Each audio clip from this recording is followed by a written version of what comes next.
States Judicial District Court, number 13 is now in session. The Honorable Mark R. Denton presiding. Good morning. Please be seated.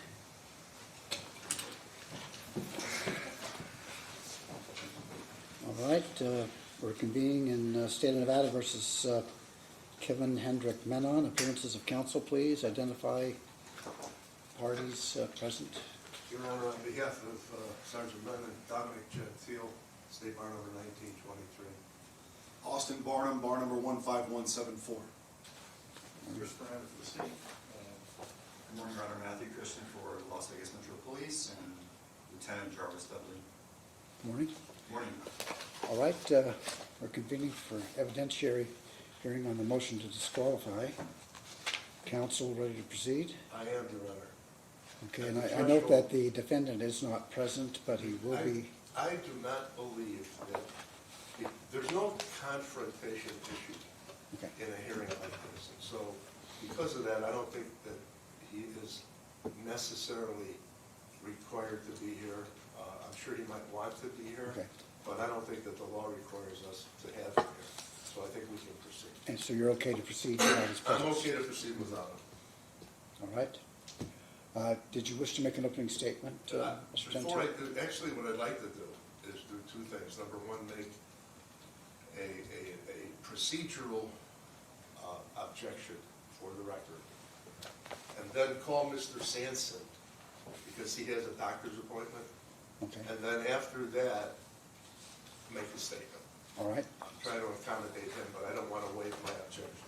All right. Very It's a well. simple one, and it's one that frankly has never been addressed by any court that I could find, and certainly not in Nevada. These proceedings are governed by NRS 1.235. I raised this, I don't know that you got to read what I filed yesterday. I did. There's been a lot of stuff, okay? All right. In my opinion, humble as it may be, there are only two parties to a proceeding like this. The challenger and the judge being challenged. Because the statute makes it clear that the challenger must file the affidavit setting out the reasons. And then the judge being challenged can respond to that. Now, in a civil matter, we would not have the same, in other words, if the judge was being challenged in a civil case, we'd have a little different situation. But in this case, because the state is involved in the case, we have a separation of powers problem. The state cannot represent the judge. And without the state having someone to represent, the state does not have standing. And the reason that the state does not have standing is because the state is not entitled to Judge Israel. They are entitled to a fair and impartial judge. And so, you know, I know it's to me it's sort of a symmetric argument. And the thought of the separation of powers issue really didn't dawn on me until yesterday. But nevertheless, we haven't started this proceeding yet, and so I want to state that for the record, that that I would have an objection to the state even being heard in this matter, because they don't represent anyone that has a stake in it. All right. That's the objection. All right. Response? And our response to Your Honor would be initially that the state has in it is that our substantive rights are affected based on the filings that were made by the defendant in this case and the allegations made against the judge. Additionally, this position that the defense is taking is inconsistent with positions they took earlier in this case. When we filed our initial response and they responded, they did not invoke this particular statute. In addition, the only reason why we ended up filing a supplement was in light of what Metro filed in their motion to quash, which specifically dealt with the declaration of Lieutenant Dudley, which shed a lot of light that the state wasn't aware of as to how any of this even started in the first place, which then precipitated a need for the state to file a response. Because essentially what's happening here, and as we've kind of laid out in our motion, is that what we have here is that the defendant is engaging essentially in forum shopping and has reached out to the head of Metro Sheriff McMahill to start this entire process with keeping him in the dark. When I had reviewed the 414 declaration of Lieutenant Dudley, I actually reached out to defense counsel and said, listen, in light of what was just filed, we feel the need to file a response. Do you have any objection? Defense counsel told us no, and it's memorialized in writing. So if I could just approach. I don't have an objection to the filing, not at all. Okay. So I have an objection to advocacy. That's fine. I'm going to mark that as Exhibit 1. That is literally the defense agreeing to permit the state to file this response. So the bottom line is, when the substantive rights of the states are being affected, based off of the facts that we've learned, we believe we have a right to speak. The statute, when we've read it, doesn't preclude us from raising an objection, but we'll submit it to your discretion. But the state was highly concerned, based off of the factual record that's contained in these emails, that it needed to at least respond because it was completely aware of any of this happening in the first place. But we'll submit it to your discretion. All right, I don't, did you want to respond? Yes, just briefly. I've also thought this through. It would seem to me that it would not be inappropriate, even though I've yet to find any kind of authority for a district court to grant amicus status to anyone. District courts do it all the time. They frequently do it, let's put it that way. In fact, I think I've been involved in a case in which you raised that issue, but you let it go forward that way. I don't have a problem to the state being considered as an amicus, but amicus does not have an opportunity to question. And so my argument would be that the moment that they become an advocate against the replacement of the judge, then at that point in time, they cross the threshold with respect to not just separation of powers, but if you think about it, if you look at the grounds in 1.230, which is the predicate to, that would automatically disqualify them because they're the judge's lawyer. All right. I don't consider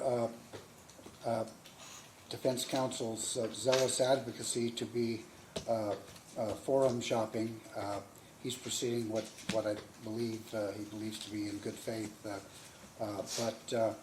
I'm not persuaded that the state can't weigh in on the motion. And as I take a look at Rule 8 of the Nevada Rules of Criminal Practice, Rule 8, let's see if I can find the provision.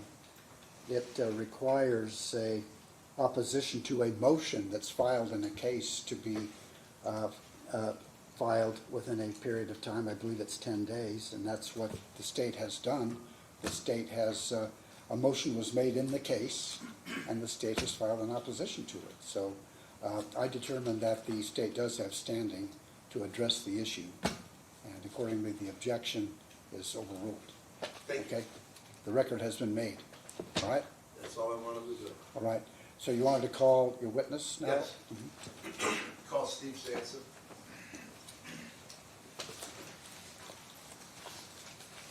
For the record, Judge, Tim Treffinger, 12877. I'm here on behalf of Mr. Sanson. We're not objecting to him testifying today or contesting the subpoena. I'm just here out of abundance of caution. I'm sorry, what?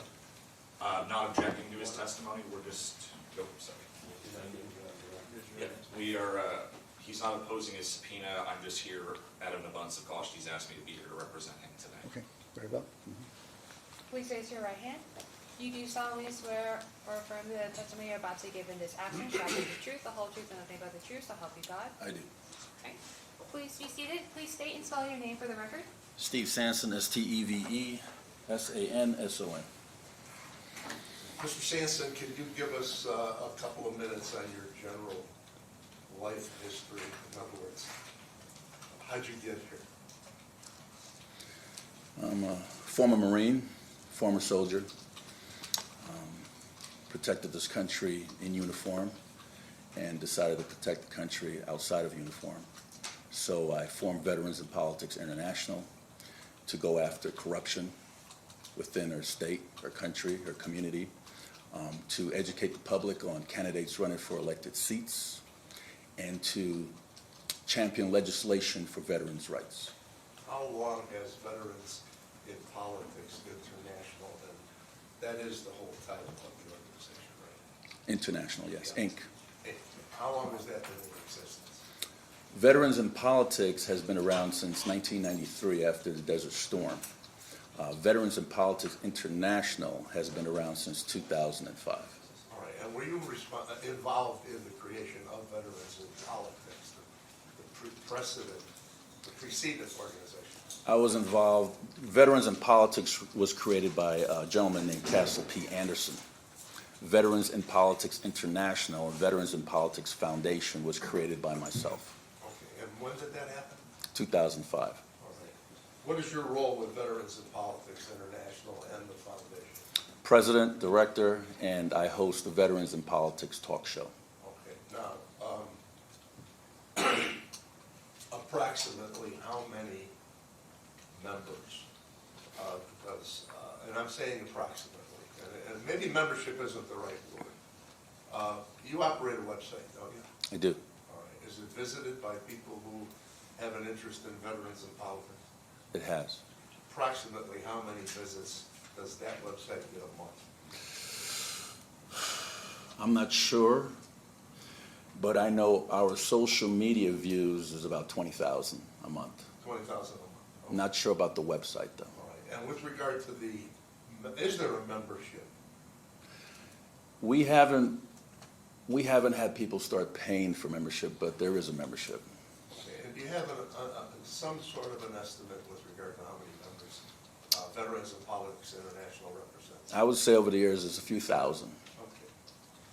Okay. Operationally, what do you do as president of Veterans in Politics International?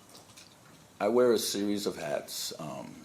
I wrote a book, How to Navigate Through the Family Court System to Help Litigants that doesn't have a counsel, because 65% of litigants go through family court, so it's a tool to help them. We do the Veterans in Politics talk show. We also created a VIPI consultant to actually help candidates get elected. We do the Veterans in Politics Foundation. We have different events. We have our Valentine's Day ball. We do a lot of things in the community. We court observe. Court observe is something that I think that a lot of people should be involved in, instead of looking at the ballot and just picking a name, to actually know who the judges are, which is greatly lacking in our community. Now, explain a little bit about the mechanics or the operations of being a court observer. What do you do? I watch the judge. I watch the marshal. I watch the clerk. I watch the interactions between attorneys and counsels, attorneys with each other, attorneys with defendants. But mainly, I'm there to watch the judge.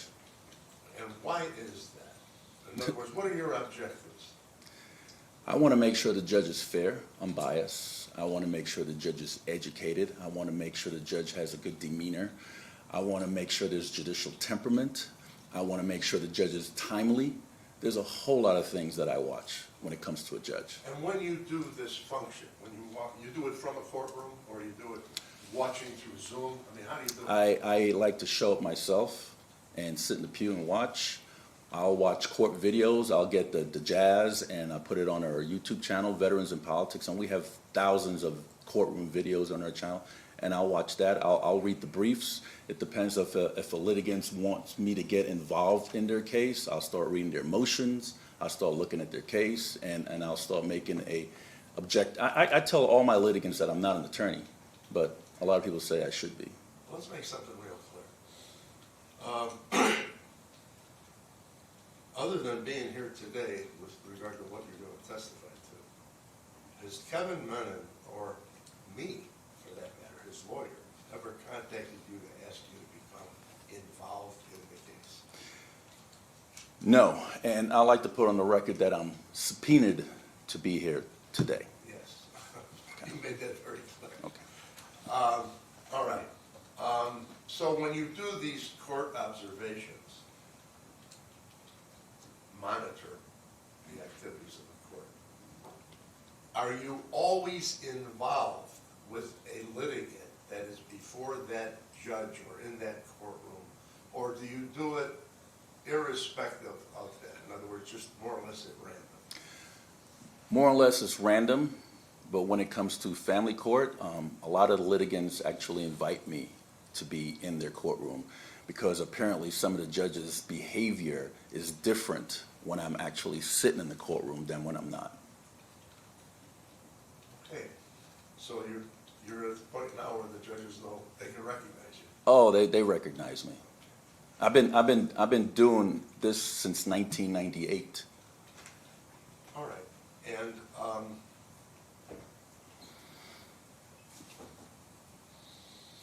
when you do I think you said you post on your website videos, jazz videos and things like that. It's on our YouTube channel and our website and our social media, yes. Okay. Let's talk about this case. How did Sarah Israel come to your attention? Well, veteran. You know what, before I ask that, because I spoke with you and asked you something, and you told me no, but I'd like to. Have you ever met Sarah Israel? Have not. Okay. So how did she come to your attention? We have a P.O. box, and we get a lot of anonymous, no return to sender envelopes. We get videos, we get recordings of different politicians and judges, and puts a lot of them in a bad light, some of them. That particular video was sent to me. I don't know from who, to be honest with you. All right. Now, my memory is, and you correct me if I'm wrong, that was sometime in the middle of January of this year. I believe it was last year. Okay, sometime last year. Yeah, late last year, like around December, I'm thinking. Do you remember when you first viewed it? I did because it was, I think it was just before Christmas, if my memory serves me correctly, and I watched the entire thing. I believe it was over 2 hours. And what got me into watching it is because I know Judge Israel, and it was his daughter that was on the video, so it was very intriguing for me to watch.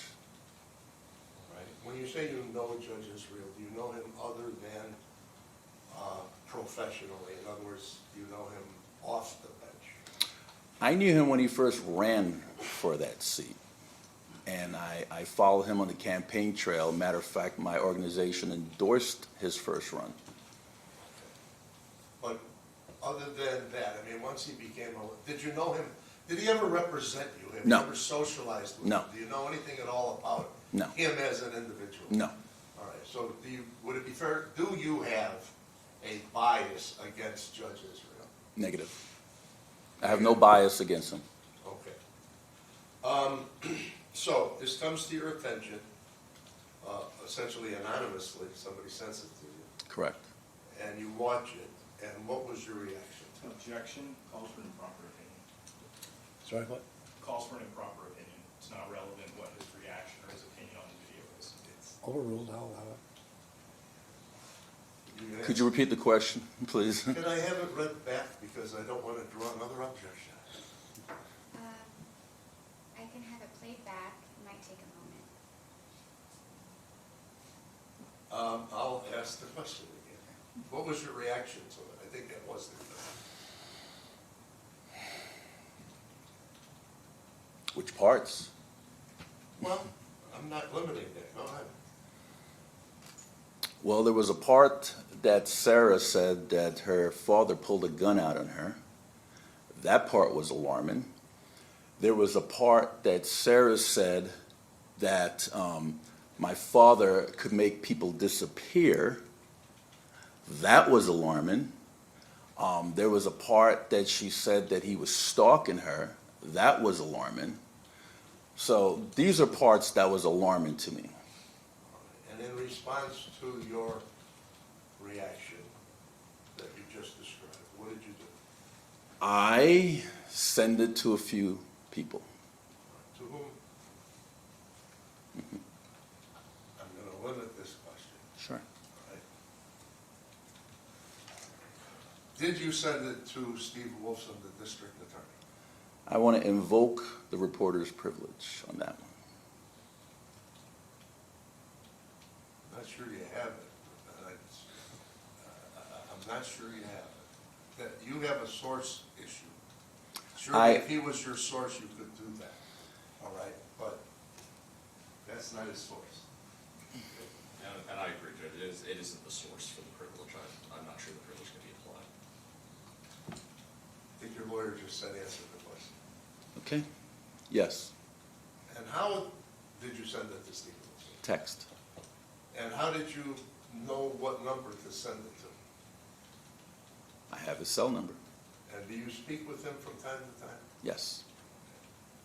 I consider him a friend. Did you get a response from Steve Wilson?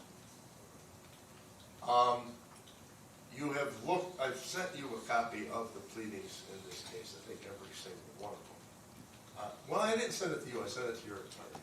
But did you look at the exhibit that is attached to the motion that contains 2 text messages? Yes. Did you provide those to me? My attorney did, yes. Okay. Did you provide it to your attorney? Yes. All right. And now let me ask you about another text, but then I'm going to ask you about both of them together. Sure. I noticed that you redacted the telephone numbers in both of them. Deliberately, I'm trying to protect who I send things to. I understand that. I understand that. Because it makes me feel like I'm a rat. Nobody here thinks you're a rat. Well, I can't say that for sure. But, I know. Anyhow, you said there are 2 text messages in that exhibit. Am I right? Yes. You provided your lawyer with both of those, Yes. and you have now seen them and know that your lawyer provided me with them. Yes. All right. With regard to the other of those 2, without getting into whether you sent them to anyone else, okay? Okay. With regard to the other of those 2, to whom did you send it? Let me ask it differently. I'll ask you. Did you send it to Sheriff McMail? I did. Okay. And how did you know where to send it? I have his cell. And do you speak to Sheriff McMail from time to time on that cell phone? Via text. Via text, okay. The sheriff has acknowledged in one of the exhibits that he receives a lot of text from you. Would that be fair to say? Yes, it would be. Okay. Now, did the sheriff respond to you? No, he did not. Why did you send it to Not regarding that. Oh, well, what did he respond? Other things that has nothing to do with this case. Okay, all right. I think he might be a source there, so I'm going to recognize the privilege, Okay. even without you asserting it. Okay. Thank you. Why did you send, well, no, what did you send to the sheriff and to Steve Wilson? Sarah Israel's video, pleading for help. Basically, that's how I understood it. And why did you do that? Because, like I said earlier, there were alarming things in that video, and I just wanted them to see it, or hear it, or maybe even have an investigation if they so see fit. I just wanted to give it to them. I didn't have a caption of what's in there because I actually wanted them to watch the entire thing so they could make their own objection on how to proceed. You don't mean objection, you mean determination. Determination, excuse me. Okay. I don't want to testify for you, but Thank I you. have a clean record here. Thank you, Dominic. Okay. By the way, prior to you calling me in whatever it was, I think February maybe, January, had you and I ever spoken to your ability to remember? And for the record, I was asked to call you. That's right, you were asked. Yes. No, we have not spoken since then. You and I ever broken bread, ever done anything other than this case? And we should break bread. All right, but have we ever? No. done that? Okay. You even know Kevin Menon? No. The defendant? Yeah. No, I don't know him. All right. Record will reflect that the defendant is not present. All right, great. No, I do not know him. Do you have a bias in favor of him or against him? Nothing.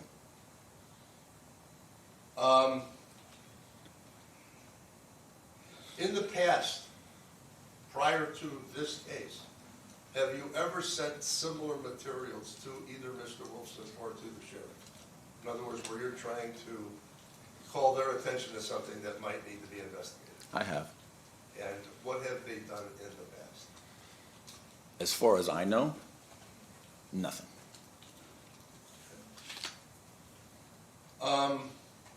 Strike that. Strike that. Well, if you want to modify your answer, you can. I I'm do. not so sure you can make it. I do. They have done things in the past. I mean, I've known both of these gentlemen for many, many years. I've known the DA before he was even a city council member. I've known Kevin McMahill when he was undersheriff. I mean, we've spoken, and they have helped out with different things in the past. Yes, they have. Okay.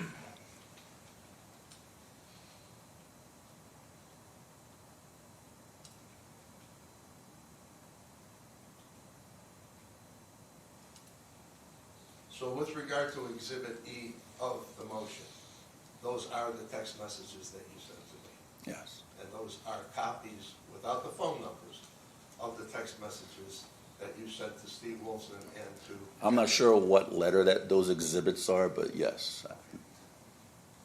Can we agree that it's Exhibit E, Yes. counsel? Okay. Just a moment.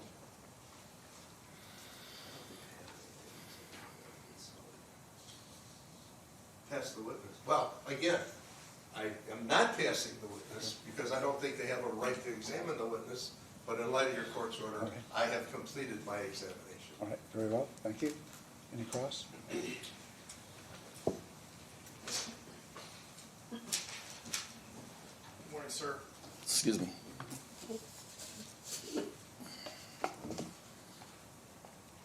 I always like to drink water before I talk to the prosecutor. Yes, all right. Here's as much water as you need. Thank Just you. let me know when you're ready. Ready. Okay. You gave us a little bit about your background. It sounds like you have a pretty extensive military history, is that correct? Correct. And then you've been running this website, this advocacy group, for how many years, approximately?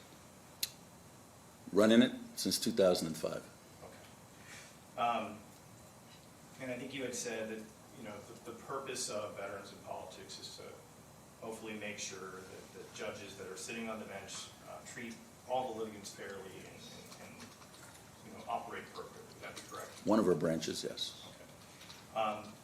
You're not a member of the Las Vegas Metropolitan Police Department, correct? Full disclosure, I used to be a member of the Use of Force Board for Metro. Okay. But you've never been a commissioned officer for Metro, No. is that correct? No. Have you ever been a commissioned police officer? No. Okay. You mentioned that you received kind of an anonymous email that included, I'm assuming, the videos of Sarah, is that correct? Correct. You stated that you received this video in February or December of 2024, is that right? Yes. Okay. On direct examination, you pointed out that there were three things that you described as either intriguing or alarming. I had written down that there was a portion of Sarah's video where she says that her father pulled a gun on her. The second thing was she made a statement that he can make people disappear. And then the third thing was that he was stalking her, right? Those are the three things that jumped out to you, correct? Correct. Okay. The video, the main video is fairly lengthy, correct? A little over 2 hours. Okay. And then there are these four other kind of companion videos that also were made by Sarah, correct? Have you seen those? No. Okay. Fair to say though, they're fairly long in length. This is not a 15 or a 20-minute video that you might find on YouTube, correct? Correct. The one I saw, yes. You would agree with me that since you've watched, and I've watched it too, when you watch the video, Sarah's video isn't very specific at all about particular dates and time, correct? Correct. Okay. She doesn't provide specific dates when certain things happen, correct? Correct. Um, As far as I can remember. As far as you can, and this is all based on your memory. And additionally, when she would say things like, she recalls a time that her dad pulled a gun on her, she doesn't give a ton of specifics as to what that is. It's more kind of a general statement True. without any supporting background detail, True. correct? And that really applies to the claim about my dad making people disappear, right? True.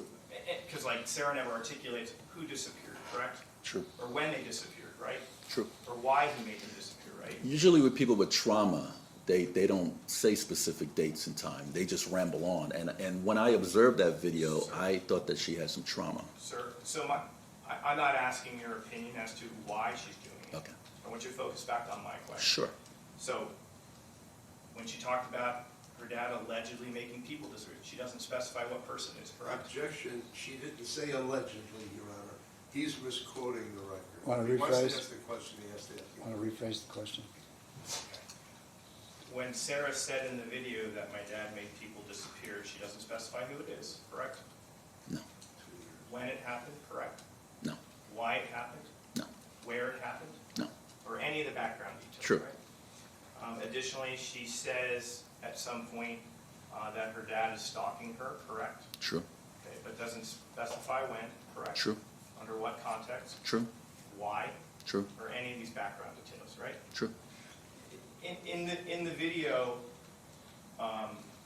she also talks about things like one of her frustrations with her father is the fact that she's not able to go to Korea or Japan on her 30th birthday, correct? I don't remember that. Okay, you don't remember that part. You have no reason to disagree with me. Not at all. Counsel stipulated that that's one of the things Sarah says, that she's upset with her father because she's not able to go for her 30th birthday. I will not. The video speaks for itself. All right, that's fine. One of the things Sarah also says is she has a frustration because her dad is a co-signatory on her joint trust account, correct? I remember hearing that.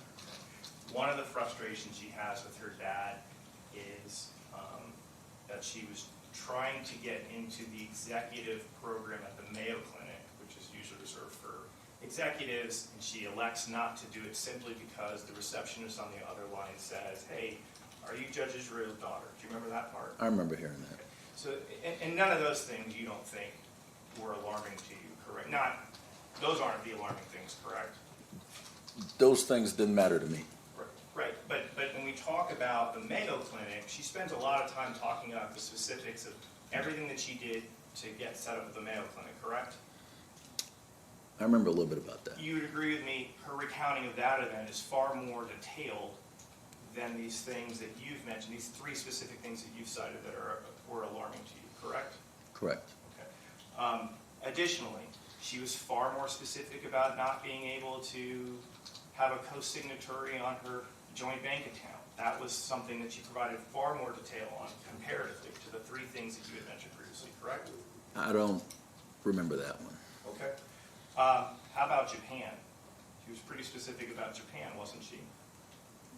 I don't remember that one.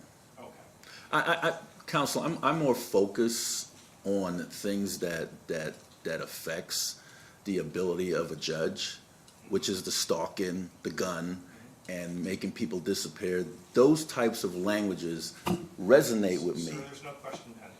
Okay.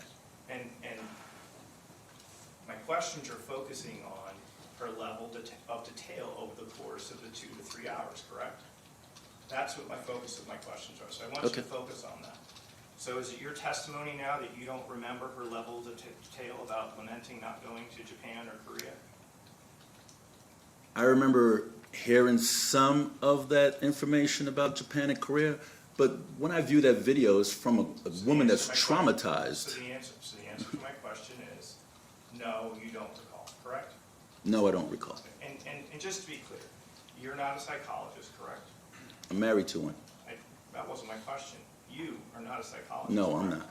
You are not a psychiatrist, correct? No, I'm not. You have no formal education in psychiatry or psychology, correct? I should be. Well, I didn't ask you whether you should. I just asked whether it exists or if it isn't. So yes or no? No. Do you have any formal training? No. Okay. Another question I have is you've never spoken with Miss Israel, correct? No, I have not. You've had no opportunity to review any of her medical history, correct? No, I have not. Psychological history, No. correct? Or health history, No, I correct? have not. So you don't know anything about her background? No. In those particular topics? Except for what's on the video, Okay, correct. which should be alarming to anybody that watches it, Sir, again. regardless you're- if they have any psychological background. Sir, I really need you just to focus on my question. I know where you're going, counsel. Sir, you just need to focus on my Sure. question. You're gonna get a chance on redirect examination, and your lawyer, or this lawyer, will be able to ask you whatever he thinks is appropriate, and I need you just to focus Sure. on my question, okay? So, getting back to what I was talking about, you've never reviewed any information about her psychological, mental, or health history, correct? That's correct. Okay.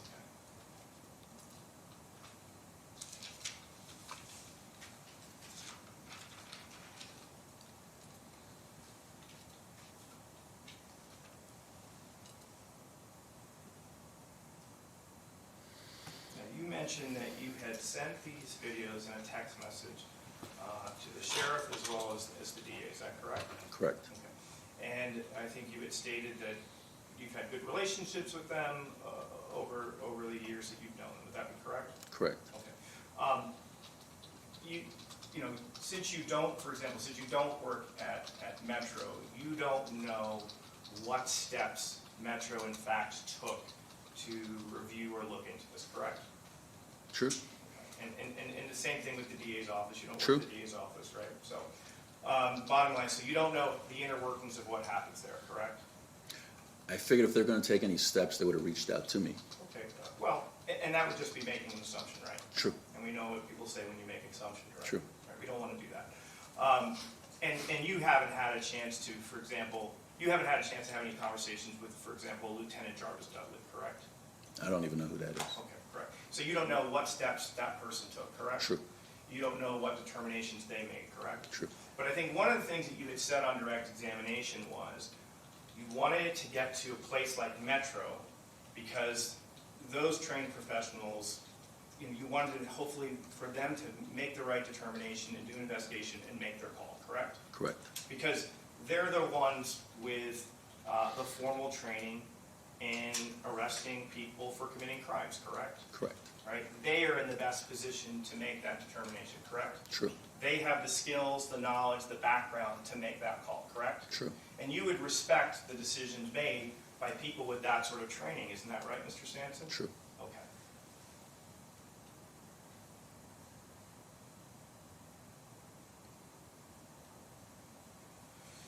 You had stated that someone asked you to call defendant's counsel. Do you remember saying that on direct examination? Yes. Who asked you to call defendant's counsel? To be honest with you, I don't remember. And if I did remember, I would invoke the reporter's privilege. Okay.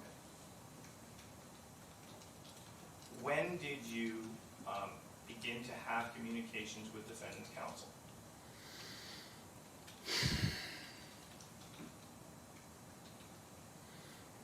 I would say it was sometime this year. Okay. So, on January 19th of 2025, your website posts the video of Ms. Israel, correct? My YouTube channel? Yes, your YouTube channel. Yes. Was it posted any earlier on anything else affiliated with Veterans in Politics?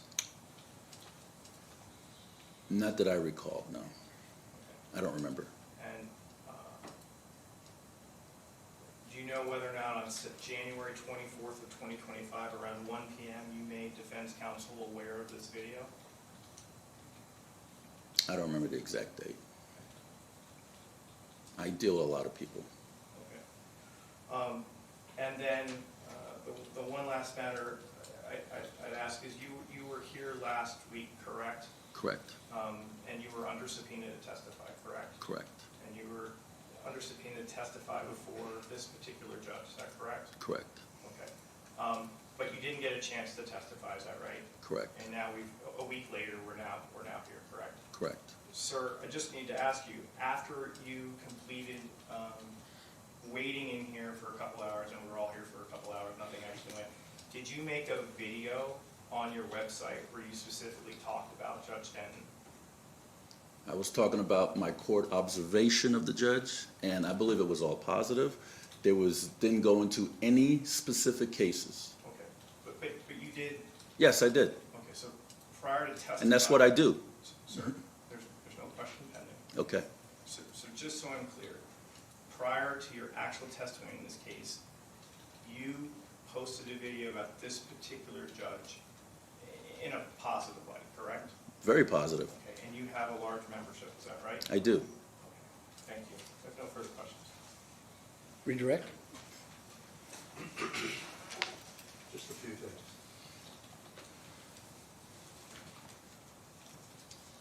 Counsel asked you a number of questions. You sure did. We're gonna go over those again, okay?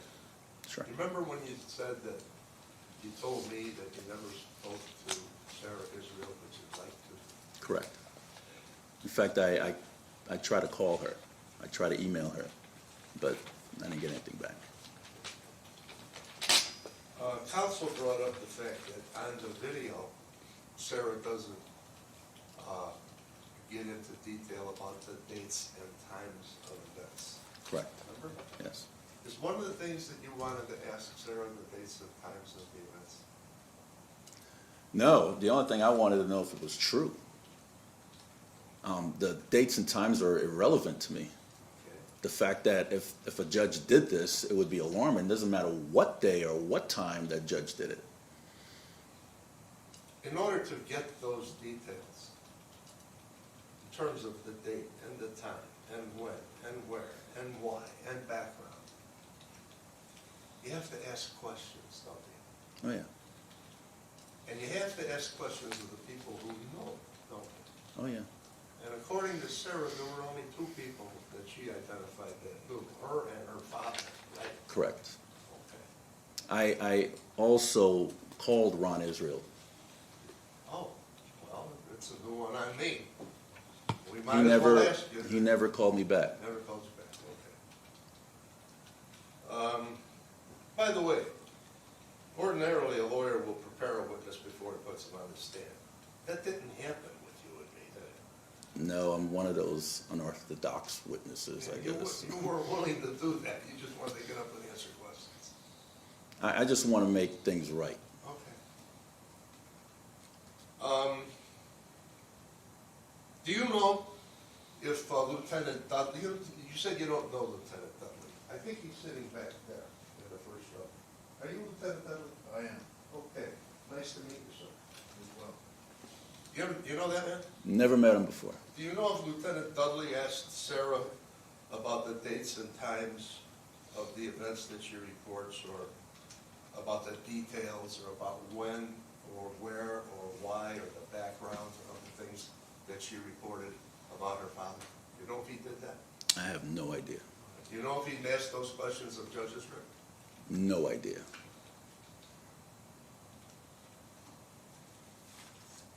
I'm finished. Any recross? Just a very brief follow-up. Are you familiar with the comments that viewers had about the video that Ms. Israel posted? No, I'm not. I don't pay attention to comments. Okay, so would it surprise you to learn that the vast majority did not find what she said to be credible? I object to the form of that question. I'll allow it. Were you aware of the thing that the vast majority of them don't believe that what she said was credible? Your Honor, counsel's testifying when he says the vast majority. And that's the objection. No, I'm not testifying, I'm asking about whether or not he is aware. I mean, I can read them out if it would make it easier, or if it helps refresh his recollection, I can bring the comments to him to see if it helps refresh his memory. If he's just not sure what the comments are, but he did testify that he didn't read the comments. When people are under trauma and they say things, Sir, my question to you. they're viewed differently. First I'm of all, going to rephrase the question. Okay. Yes or no, are you aware of what the comments are? No, I'm not aware. Okay. So, you weren't aware that multiple people, the vast majority on here, don't believe the allegations made on this. And they're not Same therapists. Excuse me, same objection. when he's getting into measurements about majorities and things like that, he's testifying. That's a He can't do that. it is cross-examination, correct? And sir, you had offered an opinion earlier that you felt it was alarming, correct? Correct. But your viewerships say things like, so here's what I've learned so far. I'm an hour in, all you've talked about is everything but this abuse you've had to endure for the last 30 years. You get it, we get it, your family has friends. Objection, rank hearsay. I don't know why he's even bringing it in. Oh, well, Your Honor, my position is this. He's offered the opinion of this individual about this. This individual is not a psychologist, he's not a psychiatrist, has no formal background in any sort of medical training, but the defense saw fit to offer his opinion on the substance of the videos. The point I'm merely trying to make out is his viewership had the exact opposite reaction to looking at these videos. I mean, I would submit to you his opinion isn't relevant, which is why I made the original objection as to it's an improper opinion. So the point I'm trying to make is his viewership has the exact opposite view. He says he hasn't reviewed what they've said, so I think we need to leave it there. Okay, all right. Okay, thank you. I have no further questions. Do you have anything else, counsel? All right, sir, you may stand down. Thank you. Thank you, Judge.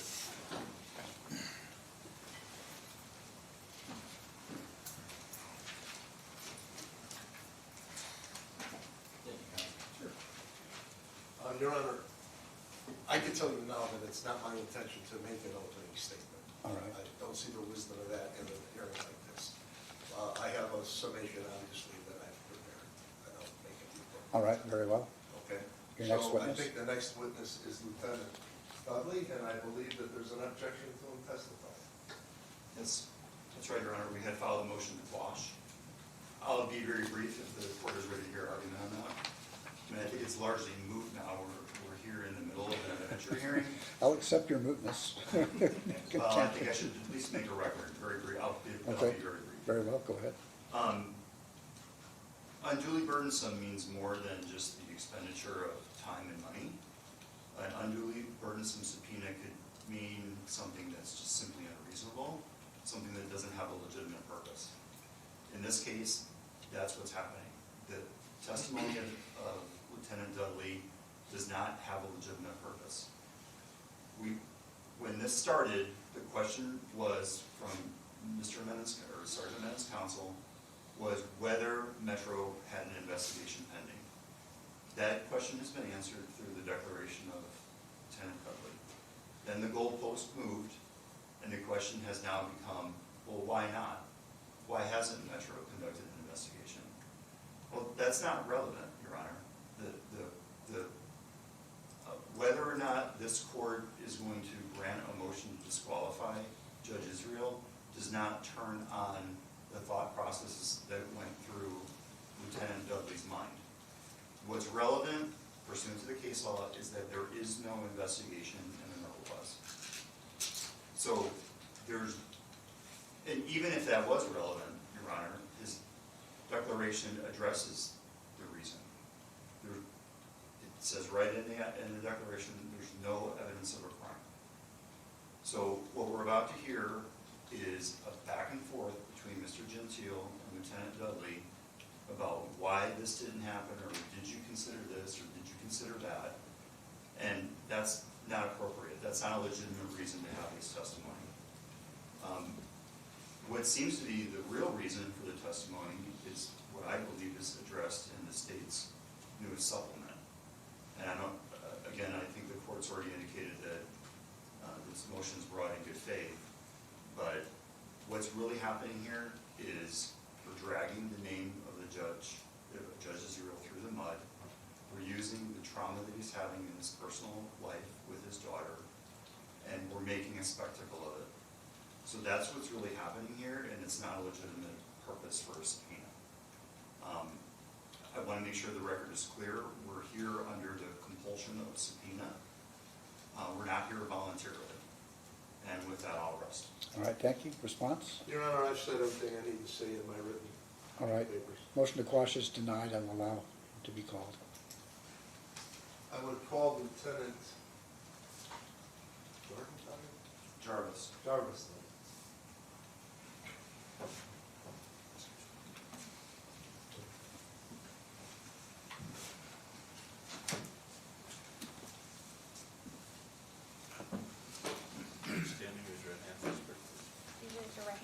solemnly swear the testimony you're about to give in this action shall be the truth, the whole truth, and nothing but the truth, so help you God?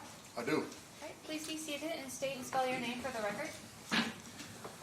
Jarvis Dudley, Jarvisdudley. And how are you employed, sir? I'm a police lieutenant with Las Vegas Metropolitan Police Department. And what is your current assignment? I currently am the Lieutenant Bureau Commander of the Criminal Intelligence Section. Okay, now, the Lieutenant Bureau Commander, the Criminal Intelligence Section is a section. What bureau are you a Lieutenant Commander with? Criminal Intelligence. That's a bureau? Correct. Okay.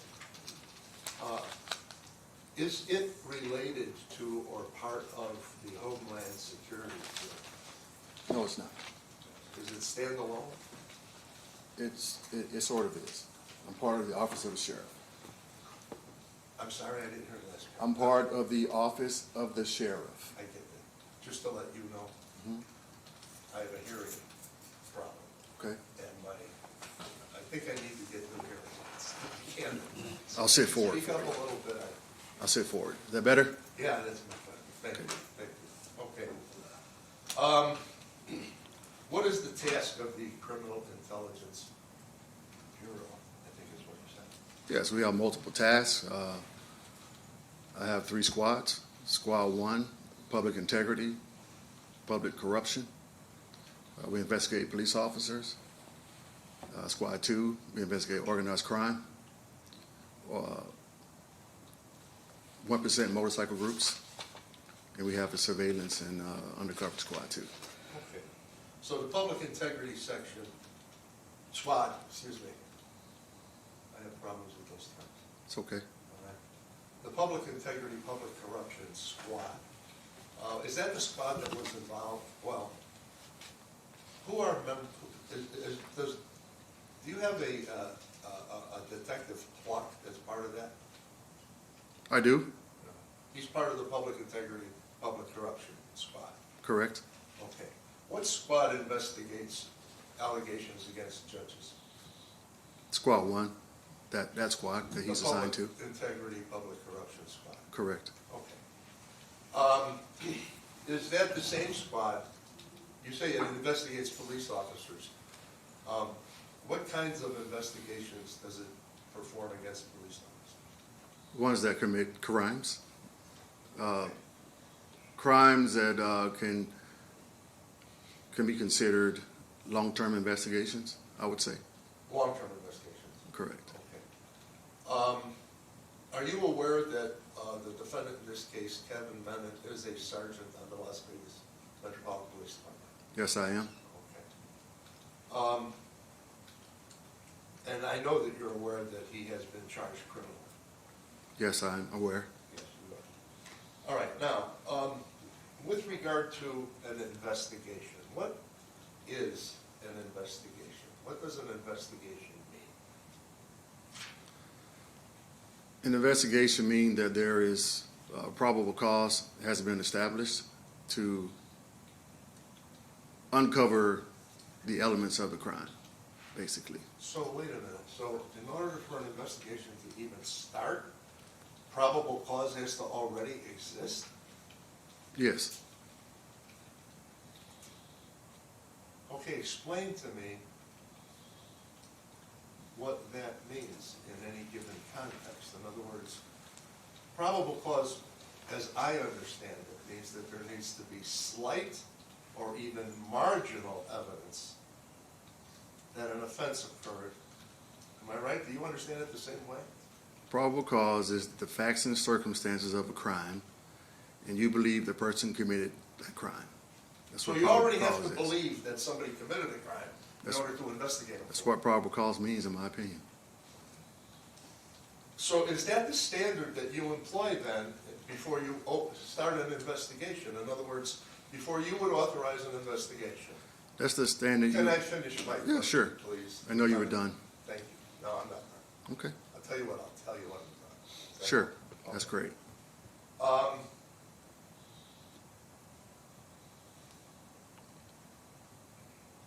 What I'm trying to identify here is what has to be in hand, what knowledge must be there, what evidence and proof must be there before an investigation is even started. That's where I'm going. You understand that? Yes, I understand that. Thank you. Now, with regard to that, if I understand you, you don't start an investigation without probable cause already being established. Is that what you've just testified to? Correct. And if I understand you, probable cause is not established unless you already have evidence of a crime and you believe that the person that you're going to start the investigation of is the person guilty of that crime. Probable cause is what you need to start an investigation. You said that, but Okay. I'm going back to the other answers you've made. But you also mentioned evidence, correct? I did, yes. Okay, evidence is what you gather after you have probable cause to believe a person committed a crime. And the evidence is what you use to support the arrest. So you can find probable cause in the total absence of evidence. If that's the case, how do you do that? What do you have that is not evidence that gives you a basis to formulate the opinion that probable cause exists? For any instance of a domestic violence call, correct? You can arrive on a scene. A wife said her husband hit her, correct? Now, you look into the records and you see that the husband has been arrested, say, 3 times for this crime before. That's part of establishing probable cause, okay? And the arrest can be made for that. So you can arrest him because he did it before, and she's saying he did it again. Correct. Okay. That's that context.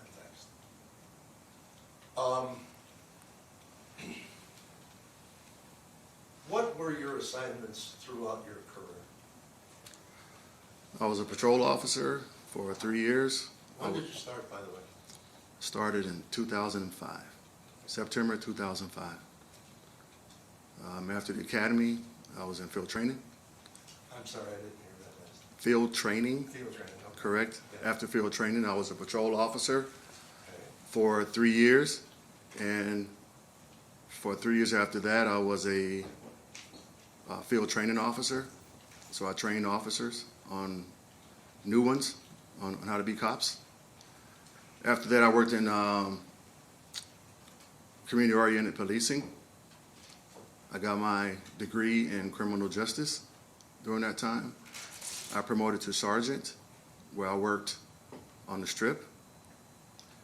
Then I took the test to be a patrol detective sergeant, where my job was mainly to investigate and be over an investigative team who investigated crimes. After that, I promoted to lieutenant. I worked graveyard for 6 months. After that, I went to the the critical incident review team for a year. And for a year and a half, I've been in the criminal intelligence section. In the criminal intelligence section, with regard to your role, well, let me withdraw that. I'll change that. You testified that at one point in time in your career, you investigated crimes. Yes. How does one investigate a crime? Objection at this point. I've already asked and answered at this point on this topic. Overruled. How do you investigate a crime? Yeah, how do you investigate a crime? Well, normally a patrol officer responds to a scene when someone calls the police, or they arrive on a scene where maybe that person did not call the police, but a crime was committed. The patrol officer on the scene will determine if probable cause exists to take a report for a crime. If the elements of a crime exist, they take a crime report. That crime report is then forwarded, reviewed by their sergeant. That report is forwarded to whichever investigative unit the crime falls under. Per se, when I worked investigations in the bureau, in the area command, We investigated auto burglaries, robberies, shootings, domestic violence, harassment, stalking, and et cetera. Stalking. Correct. Okay. You know what I didn't hear you say, so I'm gonna ask you. In order to investigate a crime, does the investigative officer have to ask questions of people to learn information? You don't have to. You don't have to. Does it ever happen? It does happen. It does happen. So for example, if you have information and dates and times are missing, one way that you might be able to find out the particulars of a date or a time that might be important to your investigation would be to ask questions, wouldn't it? Is that fair to say? That's fair. Okay. And if there were details that were important to you in making a determination with regard to what the facts were, because the facts are what you're going to base your arrest on, or probable cause on, one of the ways to find out those details would be to ask questions of people that you think might know the answers. Is that fair to say? That's fair. And if you wanted to know when something occurred, because maybe the statute of limitations had run, and why should you waste your time, right? Something happened too long ago and the statute's over with. Officers wasting his time investigating a case, isn't he? It depends. It depends, okay, I'll give you that one, all right? Would it be fair to say that sometimes it would be wasting his time? I'll agree with that. Would it also be fair to say that a law enforcement officer really doesn't want to waste his time because he could be solving a crime instead of wasting his time? Sure. Okay. So, if you wanted to know when something happened, would one of the ways that you could find out when something happened would be to ask somebody who you believed had recipient knowledge as to what had happened? Would that be one way to find out? Yes. So that's also fair to say. Yes. All right. Now, what about where? What about if you wanted to know where something happened? Would one of the paths to gain that knowledge be to ask the question of someone that you thought might have been there, where did this happen? Yes. Okay. If you wanted to know why something happened, in other words, you're looking for motive, right? Usually when you're asking why something happened, you're looking for a reason as to why it happened, right? Yes. Okay. And so if one of the ways, if you wanted to know why, let's use this one. Let's say you're talking to a victim. Or let's say you're talking to a perp, somebody that you suspect. And let's further say that they have waived their Miranda rights. Let's say, well, they wouldn't be in custody because you don't have probable cause. So you're just asking, right? If one of the ways that you wanted to know why somebody did something, one way to find out would be to ask them, wouldn't it? Yes, I said it. Yes. Yes. Okay, and the same would be true of a victim. If you wanted to know why they thought someone did something to them, one way to find out would be to ask them. Yes. Okay.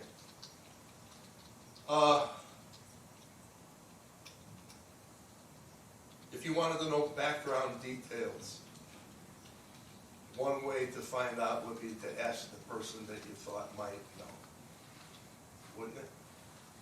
Could ask the person or witnesses Or witnesses. or people related to the Right, anybody who alleged might thing. know, right? Correct. Okay. Have you ever asked questions of people such as the ones that we have just gone through in order to find out the answers to why or when or where or details or times? Have you ever done that? Yes, I have. Okay.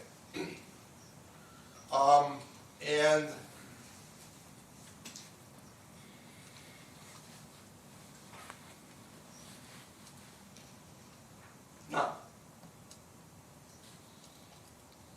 is what I've just talked about, these questions that you would ask, would that be part of an investigation? Yes. Now, what is the difference between an investigation and screening? Screening would be to gather the facts that are presented and to determine if an investigation is necessary. And if the facts that are presented don't ask give you the dates and times or the when, where, and why, you conduct an investigation, right?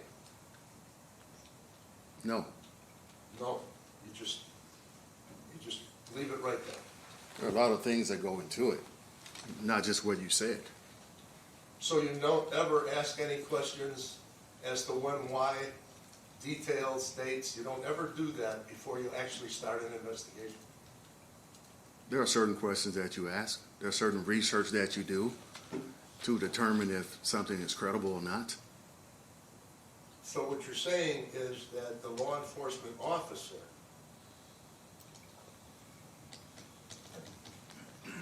has to make a credibility determination for the law enforcement officer to find probable cause to make the next step? Can you repeat the question, please? Yes, what you're saying, if I understood it correctly, is that the law enforcement officer has to make a determination of credibility before he takes the next step to investigate?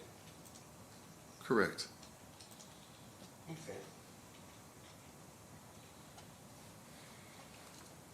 And until, now, with regard to making the assessment of credibility, might one ask questions such as for details or for times and places of what's being reported,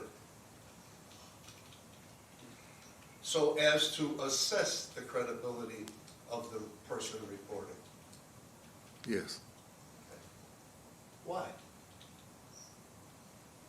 Well, first of all, you want to determine you want to evaluate the mental state of the person you're talking to. Okay.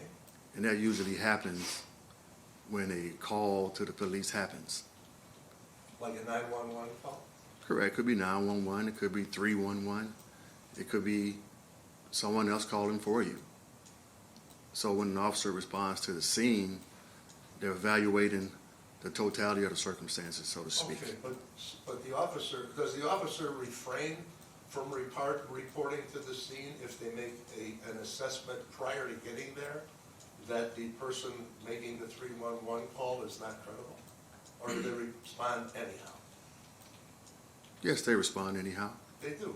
So Yes. even if the assessment is made on the phone call, this person's a nut job, they still make the response. Correct. Because they could be wrong, right? They could be wrong. Okay. Yes.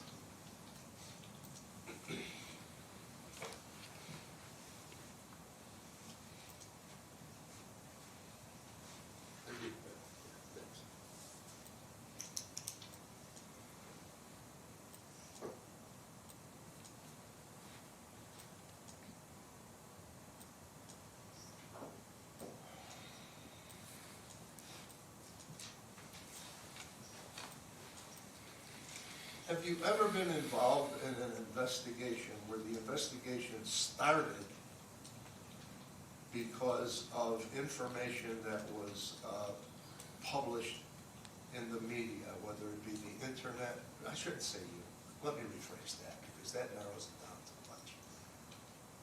To your knowledge, as a lieutenant who has had 20 years of experience going up every rung in the ladder, have you ever heard about an investigation commencing because of information that was found on the internet or in a newspaper or any kind of a media broadcast. In other words, you didn't get a call, the information was obtained in that fashion.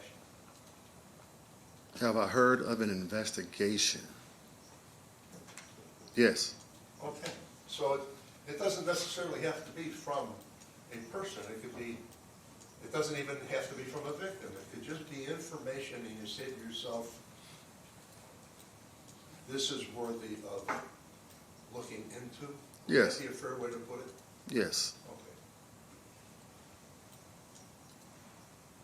So the mere fact that something came to your attention on a YouTube broadcast, if that's what you call it, I'm not sure. A YouTube publication, that I am sure of. That all by itself wouldn't foreclose you from looking into it, am I right? Correct. Okay.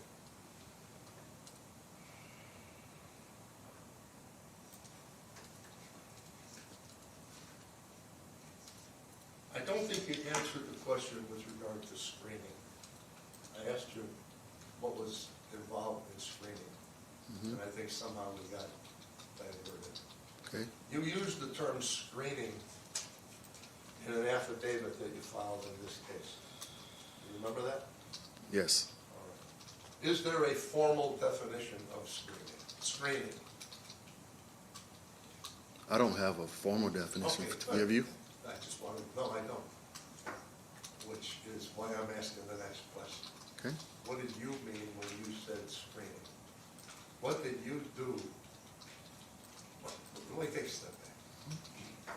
How did you even become involved in this matter? If I understand correctly from communications that you have had with me,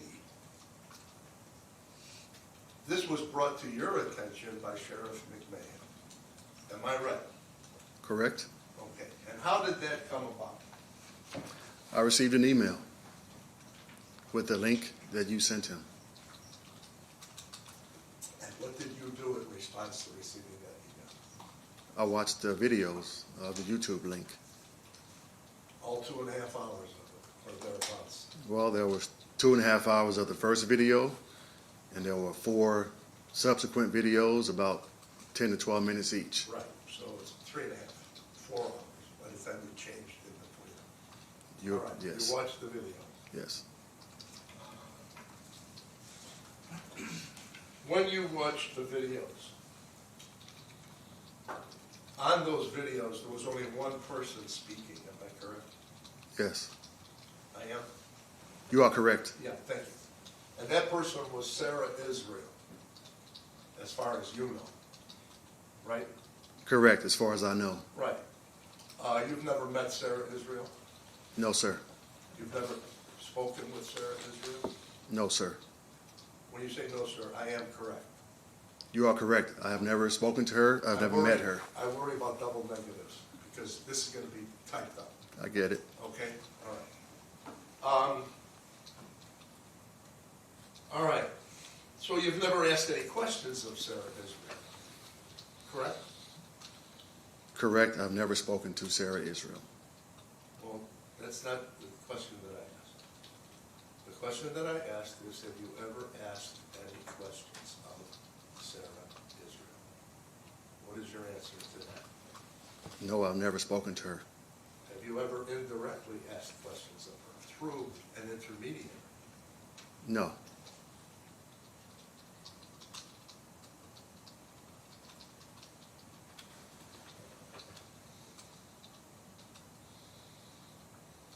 Have you ever received a communication from her? No.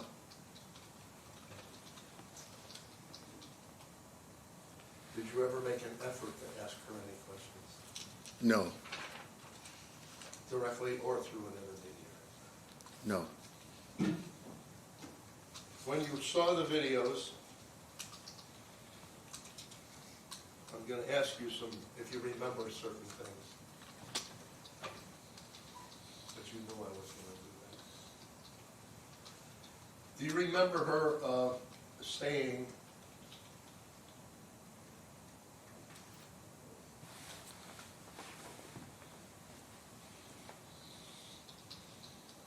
that she feared for her life?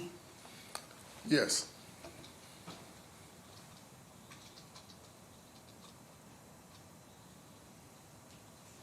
Do you remember her saying that, and I'm using her words, "My dad has stalked me and terrorized me at my house to the point where I developed agoraphobia because like the last time I saw him at his house, he tried to pull a gun out on me and I had to run for my life." Remember her saying that?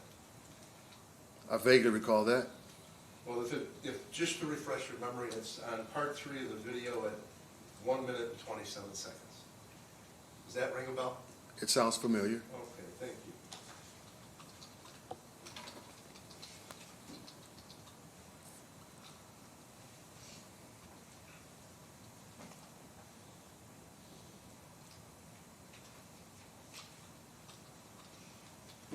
You remember her saying, and I'm quoting, "That evil fucking man," meaning Judge Israel, "has concealed carry, and he always used to laugh his ass off, saying if I ever fought back or lashed out against him, he could just claim elder abuse and act like killing me was in self-defense." Remember her saying that?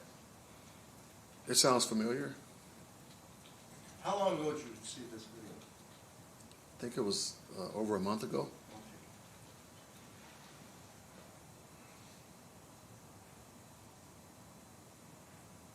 You remember her saying, he's, again speaking of her father, already abused his power and lied to the police too, like sick them on me and terrorized me at my home as this like show of force and his power and his connections. Remember her saying that? Sounds familiar.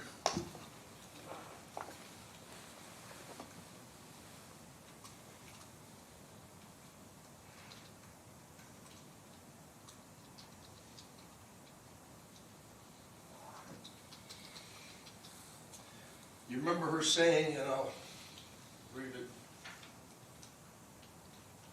This is part 3 of the video at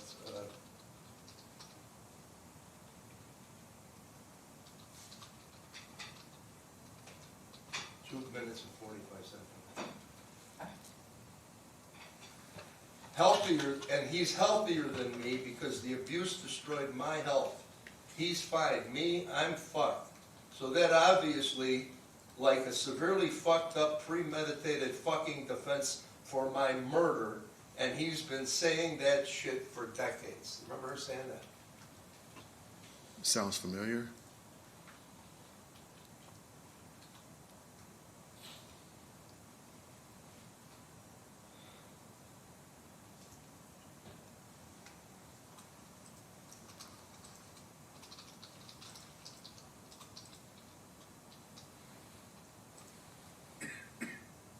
Do you remember her saying, "I am scared. I am scared beyond belief"?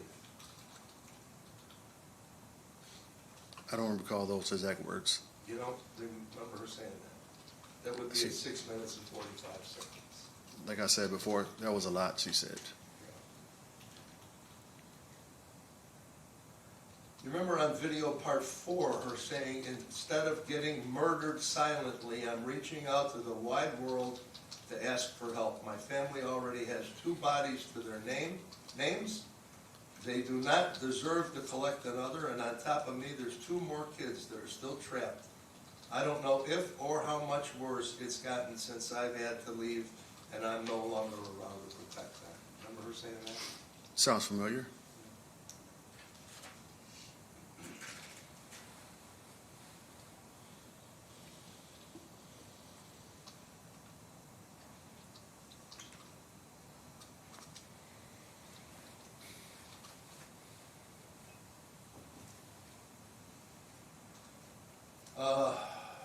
On the main one at 2 hours and 16 seconds. You remember her saying, "The last time I was at my house," again, you wonder why I don't want to go to pick up my stuff. "The last time I was at my dad's house, he tried to pull a gun on me. Thankfully, thank God, parked in the driveway and literally fucking ran and peeled out of my neighborhood and never looked back." Remember her saying that? It sounds familiar, sir. Okay.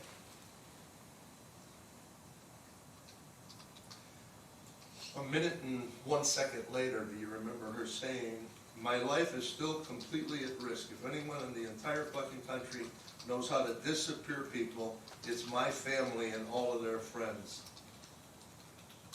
I lived with a homicide detective like he has 7, even more connections." Remember her saying that? Yes. Remember her saying, 43 seconds later, "This is my only chance. This is my Hail Mary. This is my last hope. This is my last stand. This is all I have got, and I am just desperately hoping that the universe hears me and that the right people find me and help me because I really want to live. I really want to live." Remember her saying that? And Yes. she's crying when she's saying that? I think she cried the whole video. Do you remember her saying that? Yes.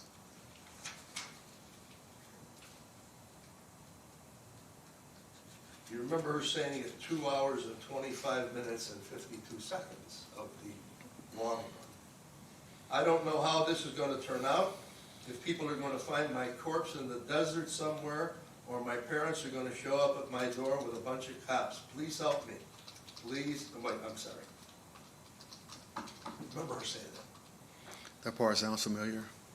You remember her 4 minutes later saying, "Please help me, I really, really want to live." Remember her saying that? Sounds familiar. It was long. And at 2 hours, 29 minutes and 32 seconds, remember her saying, "I'm not religious, but pray for me, that their retaliation isn't the worst, I guess." Remember her saying that? Sounds familiar. Okay, so you heard all of that. Now, you said that you had investigated, I don't know that you said, you mentioned stalking. Did you ever investigate stalking offenses? My job was to approve, and my detectives were the ones that investigated those All right, things. so you never investigated. But I assigned them. I'm Yes. sorry? I assigned them Right, you the were saying that, I cases. get that. I was the one When they to, investigated it, did they ever ask questions of the person who was perhaps the victim of the stalking? Did you ever notice any reports in those things that you reviewed that were statements from the victim? if I can answer the question in its entirety. my- That is the question I have for you. Okay, so my detectives investigated cases that I screened. There were several stalking, harassment cases I never assigned to them because they didn't have any credibility. As in And you made that specifics, determination? yes, I did. Okay. Now let's get back to screening in this case.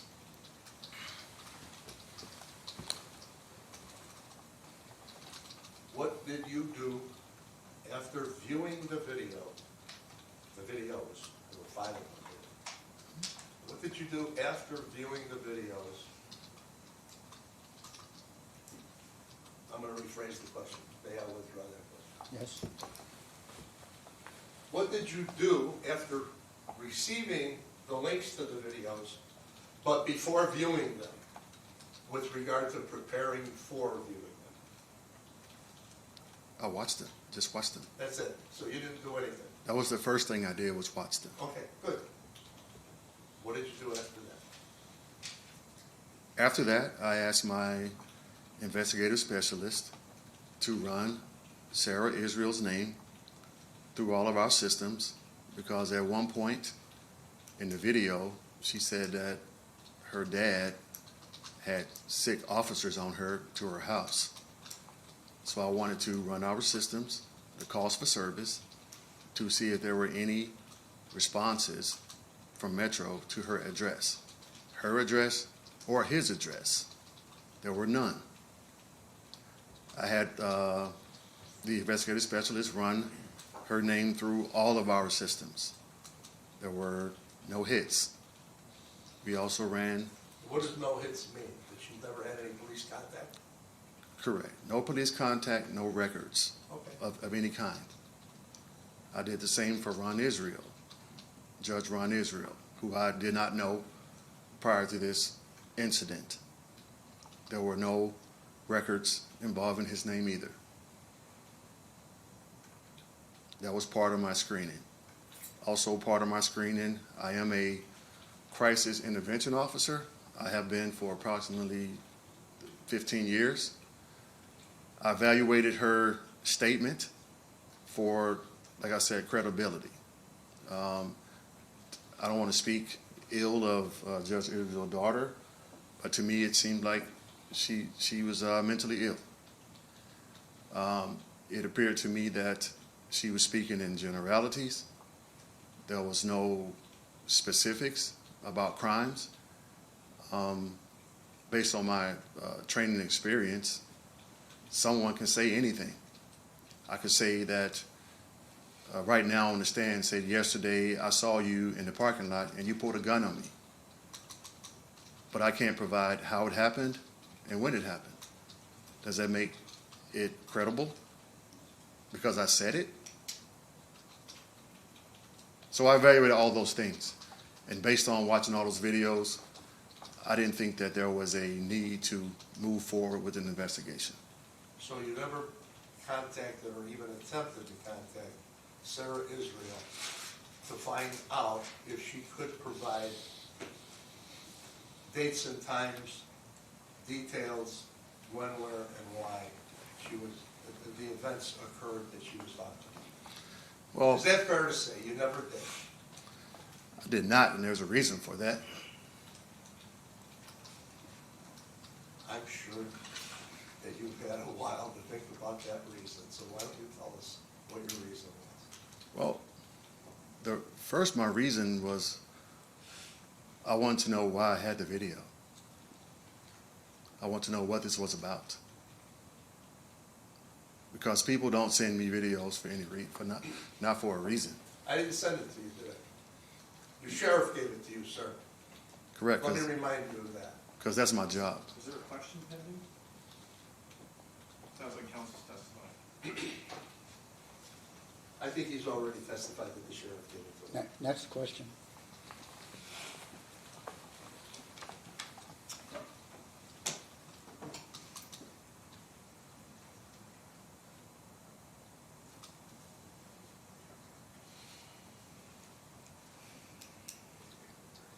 Did you ever contact Ron Israel to ask him any questions with regard to what Sarah was saying?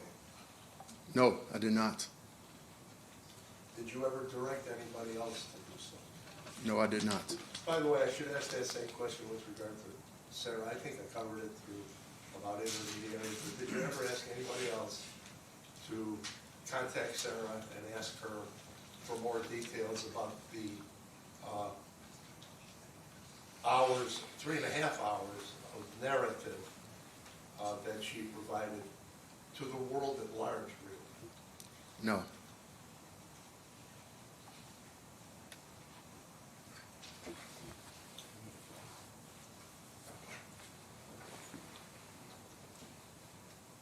Now, in your affidavit, you concluded that the things that Sarah Israel said, reported on the video, were not criminal in nature. Isn't that what you said? That's what I said, yes. Now, would you agree that when someone reports that someone pulled a gun on her, or tried to pull a gun on her, that might be criminal in nature, depending upon more facts? To answer your question, yes, depending on more facts. Okay. And the only way you're going to know more facts is to ask more questions, right? Yes.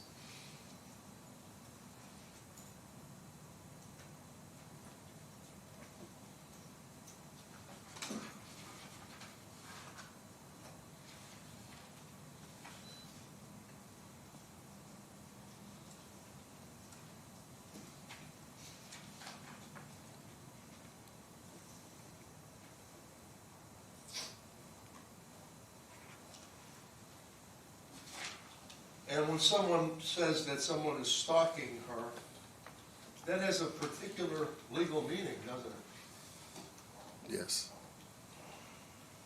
But she didn't provide any specifics with regard to that on the video, right? No.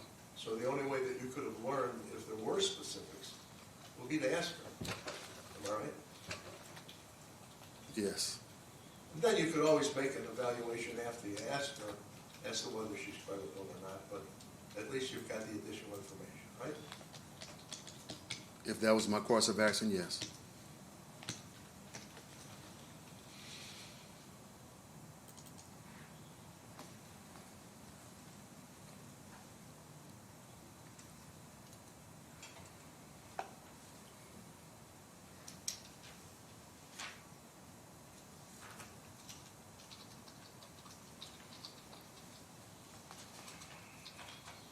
But they have a moment.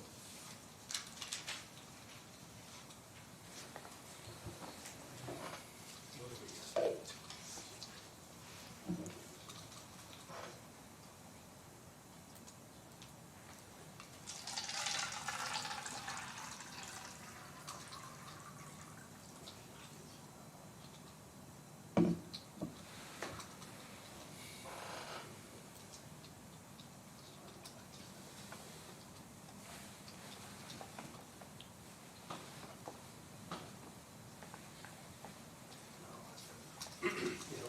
I will.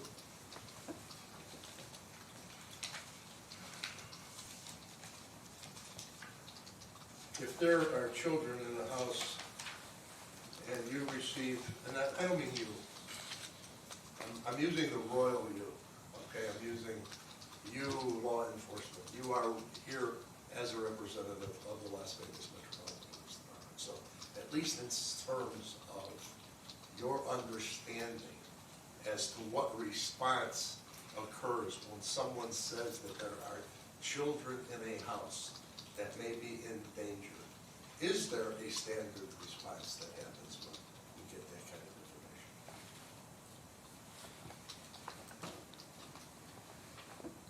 Yes. And what is the standard response? You respond to the scene.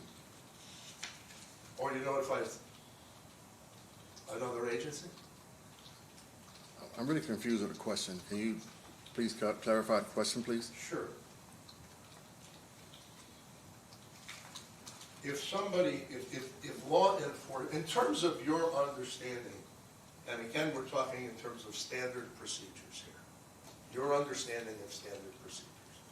If law enforcement comes into possession of information that indicates that there are children in a house that may be in danger, is there a standard response that law enforcement takes in the Las Vegas Metropolitan Police Department? Yes. What, and does any of that involve not just Metro, but advising other agencies as well? If you know. If you don't know, then you don't know. I mean, you're asking different questions. Yeah, there are two different questions. I'm asking you to answer the second one.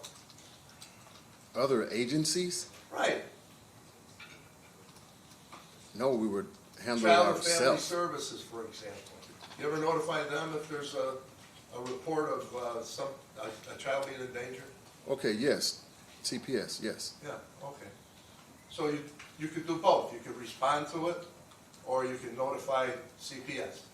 No, Or both. Both would happen. Both would happen, all right. Remember when I read this to you?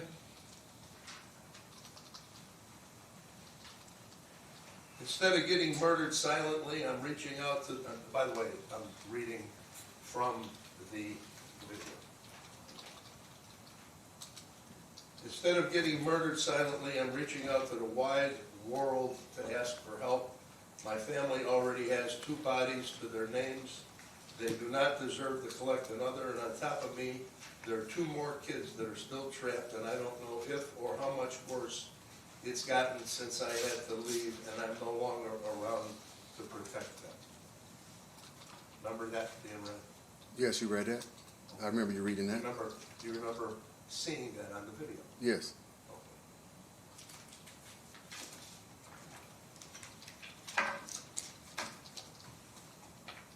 Thank you. Your Honor, I am concluded with this part of All right, I think we should maybe take a break. Okay, let's reconvene at 11:15. All right? All right.